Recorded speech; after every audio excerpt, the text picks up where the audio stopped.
On joue à quoi aujourd'hui? Mode adulte?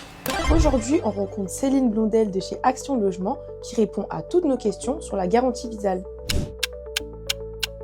Depuis le 6 janvier, il y a une durée qui est de prise en charge, puisque dans le privé, on prend les 36 premiers mois du bail, et dans le locatif collectif social, c'est les 9 mois de loyer du bail.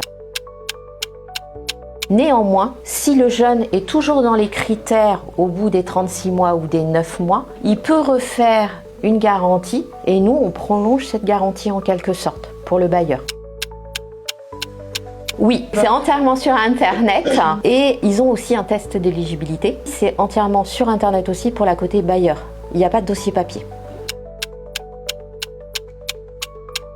Alors certains bailleurs, ça les rassure quand même, je rebondis là-dessus parce que des fois, nous avons des jeunes qui arrivent de l'étranger ou d'une autre région que l'Île-de-France et ils n'acceptent pas spécialement les personnes physiques de l'étranger pour la garantie. Donc ça leur permet quand même aux jeunes d'avoir une garantie. C'est une société, c'est pas une personne physique, ce qui fait que normalement on est une société qui va durer dans le temps. Une garantie physique, en 6 mois ou en 1 an de temps, la situation peut évoluer. Il y a ça, elle est gratuite, il n'y a pas de frais de dossier pour le bailleur ni pour le locataire.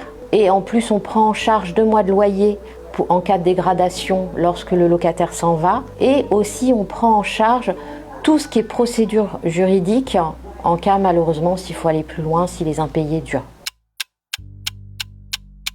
Déjà, on a 92% des bailleurs qui sont satisfaits de la garantie Visale et il y a à peu près plus de 60%, si je me souviens bien, où ça a été définitif pour prendre le locataire. Après, moi, ce que je conseille aux jeunes, c'est d'aller directement sur le site visale.fr, leur test, de là sous 48 heures, alors des fois c'est un peu plus long, mais normalement sous 48 heures, ils reçoivent ce qu'on appelle, nous, un passeport. Dans notre jargon. C'est un passeport qui dit qu'ils sont éligibles. Et il faut savoir aussi que pour le jeune, ça je ne l'ai pas dit jusqu'à présent, on a le montant des loyers qui a évolué. Donc maintenant en Île-de-France, on va jusqu'à un loyer de 1 000 €. Donc c'est quand même conséquent. Sans justificatif de ressources.